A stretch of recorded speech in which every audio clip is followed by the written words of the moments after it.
Welcome back, everyone. Ready for another deep dive? Always ready to dive in. Well, today we're tackling something pretty much everyone can relate to. Sleep. Ah, yes. Sleep, the thing we all need, but sometimes don't get enough of. Precisely. And to help us explore this universal experience, we're turning to a mini personality test from, you guessed it, the spiritual seek. Sounds intriguing. What kind of insights can we glean from a sleep personality test? That's exactly what we're here to uncover. And as you know, we both love the spiritual seek, so we'll jump right in. This mini test is all about examining your relationship with sleep. Less about judging and more about understanding. Exactly. Yeah. No sleep shaming here.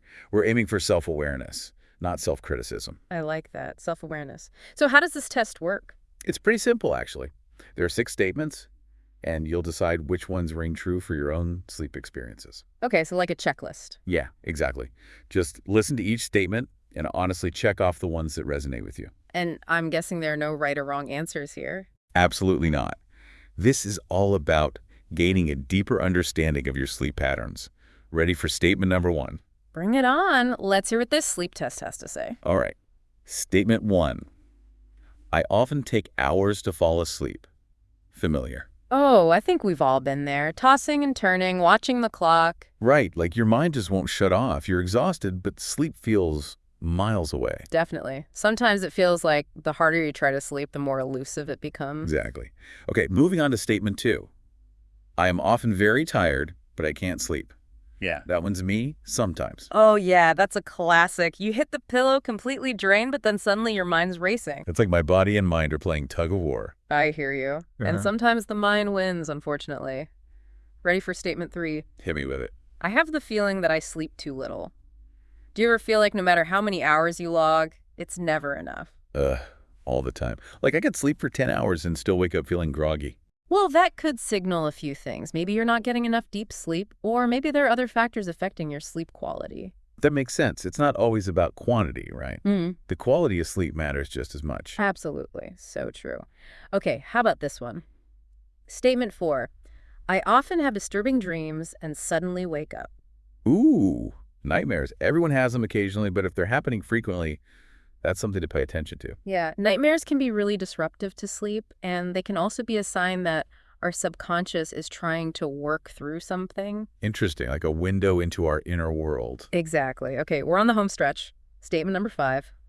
I wake up and fall back asleep several times during the night. Oh, this one's sneaky.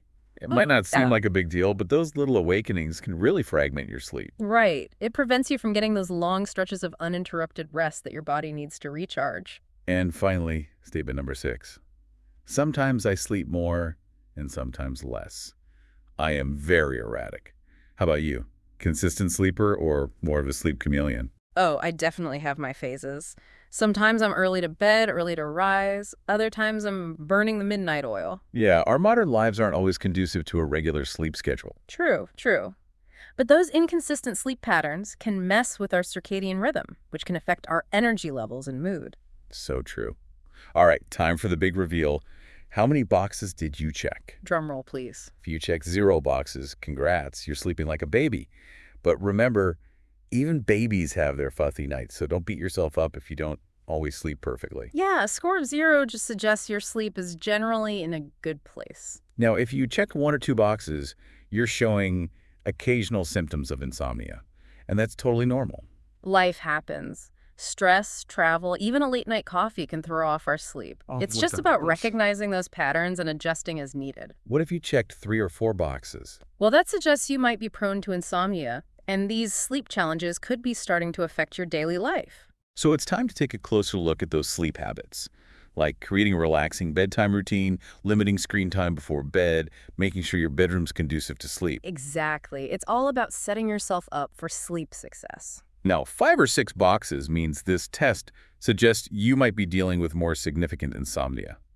And if that's the case, it's really important to talk to your doctor or a sleep specialist. There could be underlying factors contributing to those sleep difficulties. Solid advice. So there you have it. Where do you fall on the sleep spectrum? What did this test reveal about your relationship with sleep? Yeah, think about it. What's your sleep trying to tell you about your overall well-being? Are you feeling stressed, content, overwhelmed, rested? And remember, the Spiritual Seek website has a wealth of resources on sleep dreams, and mindfulness. Plus, we'll be diving deeper into these topics in future episodes. In the meantime, maybe take a moment to consider. If sleep is a mirror to our inner world, what is yours reflecting back to you? That's a great question to ponder. Thanks for joining us for this deep dive into sleep. Sweet dreams, everyone. Sleep well.